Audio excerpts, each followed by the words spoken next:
जय श्री कृष्ण। नमस्कार, मैं आचार्य संजय द्विवेदी। नवग्रहों में न्यायाधीश शनिदेव, ये अत्यंत क्रूर हैं, कठोर हैं, पूर्ण न्याय करने वाले हैं। किसी के साथ गलत नहीं होने देते, ना ही किसी के साथ गलत करते हैं और किसी को छोड़ते भी नहीं। इस सृष्टि में कोई भी व्यक्ति उनसे बचा नहीं है। कोई भी व्यक्ति ऐसा नहीं है जिसके जीवन में शनिदेव का प्रभाव ना पड़ता हो। प्रत्येक व्यक्ति के जीवन में शनिदेव का आगमन निश्चित रूप से होता ही है, चाहे वो ढैया के रूप में हो, साढ़े साती के रूप में हो अथवा महादशा के रूप में।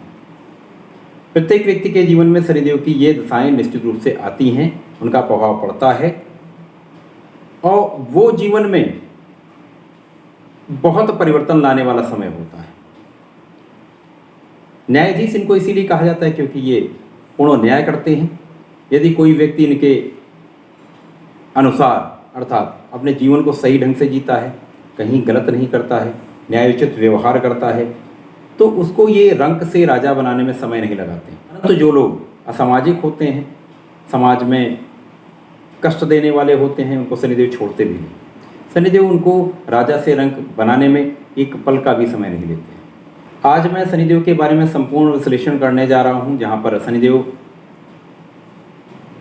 के महादशा के बारे में, उनकी ढैया के बारे में, उनके साढ़े साती के समय के बारे में तथा शनिदेव किन राशियों के लिए मार्केश होते हैं तथा ये समय किस प्रकार का होता है, संपूर्ण विश्लेषण करने जा रहा हूं।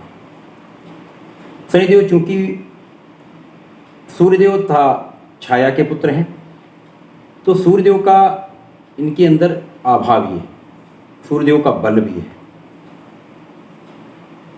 ये बहुत आध्यात्मिक भी हैं, संत भी हैं, बहुत विद्वान भी हैं, ज्ञानी हैं, बहुत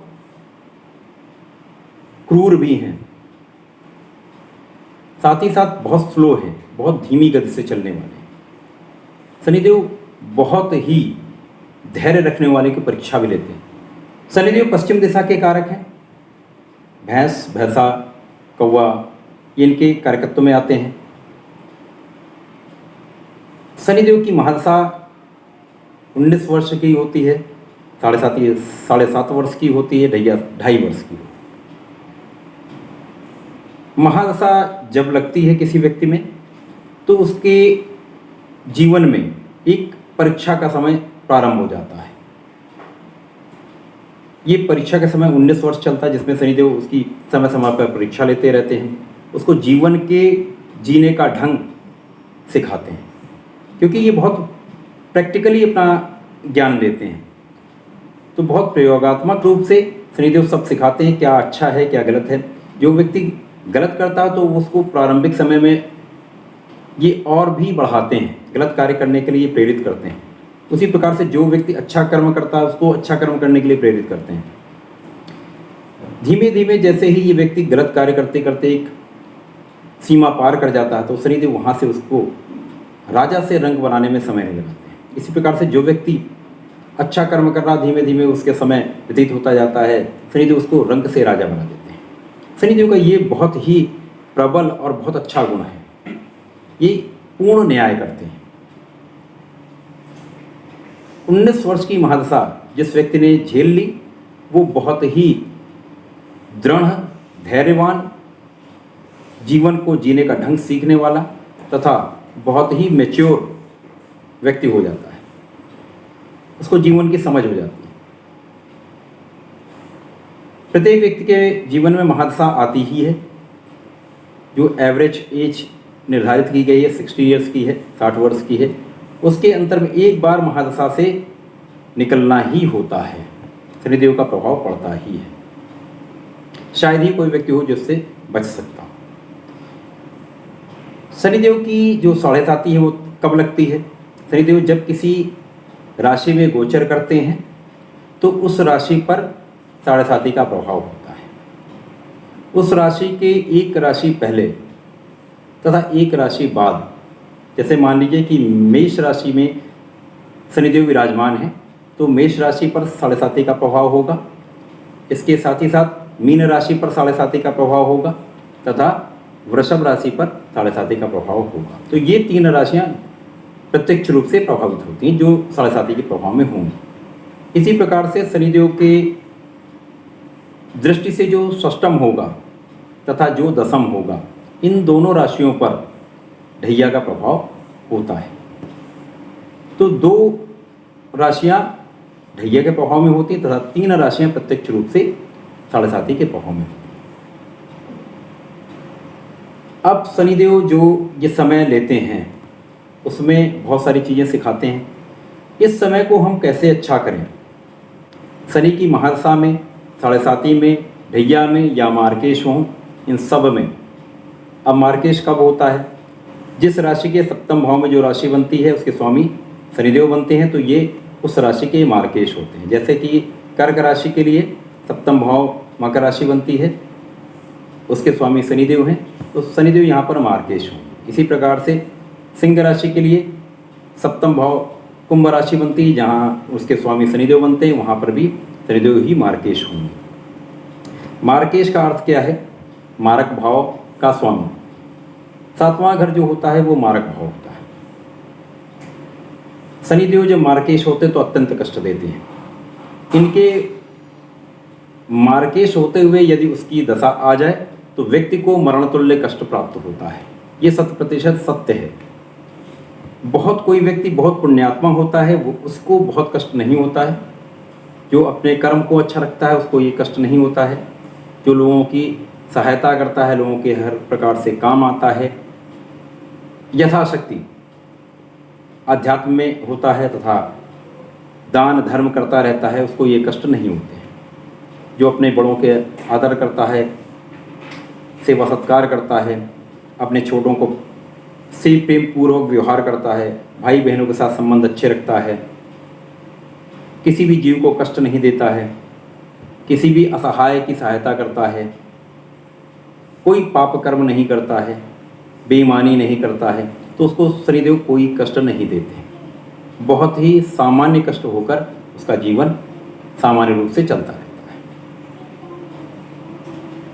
परंतु यदि इनके विपरीत व्यक्ति कोई आचरण करता है या विचार में हो जाता है, भोग विलास में लिप्त हो जाता है, आलसी हो जाता है, असामाजिक कार्यों को करता है, ईमानदारी से कार्य नहीं करता है, गलत कार्यों से धन का अर्जन करता है, तो शनिदेव उसको छोड़ते नहीं। तो यहाँ पर बहुत सावधानी के साथ अपना ये समय आपको निकालना चाहिए। धर्म में, अध्यात्म में रहना चाहिए, धर्माचरण करना चाहिए, बड़ों की सेवा करनी चाहिए,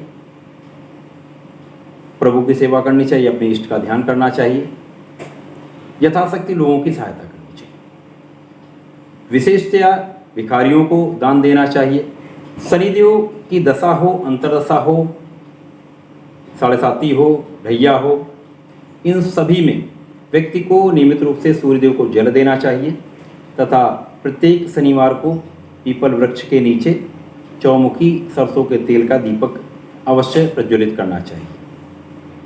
प्रत्येक शनिवार को शनिदेव के मंत्र का जाप अवश्य करना चाहिए।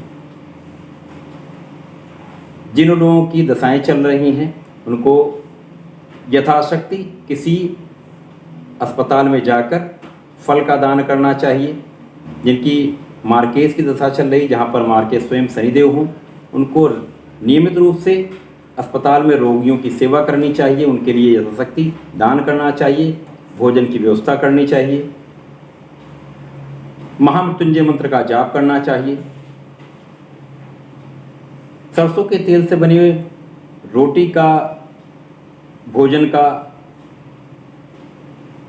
निर्माण करना चाहिए तथा इनको भैंस को या काले कुत्ते को खिलाना चाहिए, कौवे को खिलाना चाहिए।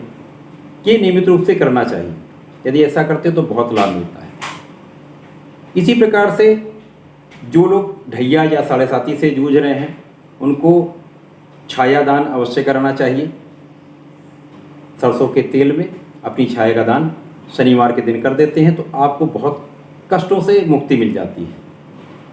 इसी प्रकार से यदि अपने भार के बराबर आप अन्न का दान करते हैं, किसी आवश्यकता जिसको है, किसी भूखे को यदि आप अन्न का दान कर देते हैं तो शनिदेव बहुत प्रसन्न होते हैं।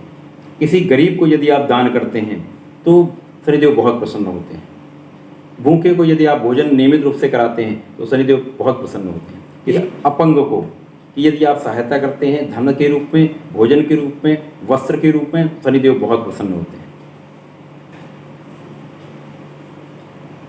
किसी की कष्ट में आप वहाँ जाकर सहायता करते हैं, किसी भी रूप में आप सहायता करते हैं, आप अपने शारीरिक बल से सहायता करें अथवा अपने धन के बल से सहायता करें, यदि आप ऐसा करें शनिदेव बहुत प्रसन्न होते हैं। यदि आप इन समस्त कार्यों को करते हैं तो यहाँ पर शनिदेव का कष्ट आपके लिए बहुत कम हो जाता है, और जैसे ये समय बीतता शनिदेव आपको बहुत ही प्रबल धन का लाभ और जीवन में बहुत ही प्रगति कराते हैं। तो शनिदेव अपनी दशा, अंतर्दशा, 7.5 ढैया के पश्चात जीवन में आपको समस्त सुखों की प्राप्ति कराते हैं। तो शनिदेव एकमात्र ऐसे ग्रह हैं जो कष्ट के साथ साथ जाते जाते आपको प्रचंड धन का लाभ, समस्त सुखों की प्राप्ति अवश्य कराते हैं। जीवन में बहुत प्रगति होती है, सफलता प्राप्ति कराते हैं, आपको रंक से राजा बना देते हैं। तो शनिदेव के अनुसार आपको बहुत संयम के साथ, अध्यात्म के साथ, बिना किसी विलासिता में डूबे हुए, सात्विक होते हुए यदि ये समय आप अपना व्यतीत करते हैं तो निश्चित रूप से शनिदेव की कृपा आप पर होती है। आप बहुत ही सबल होकर, बहुत ही सफल होकर इस समय से आप निकलते हैं और बहुत नाम करते हैं, बहुत ही प्रगति होती है, समस्त सुखों की प्राप्ति होती है। तो ऐसा करें और इसका लाभ लें। धन्यवाद, नमस्कार।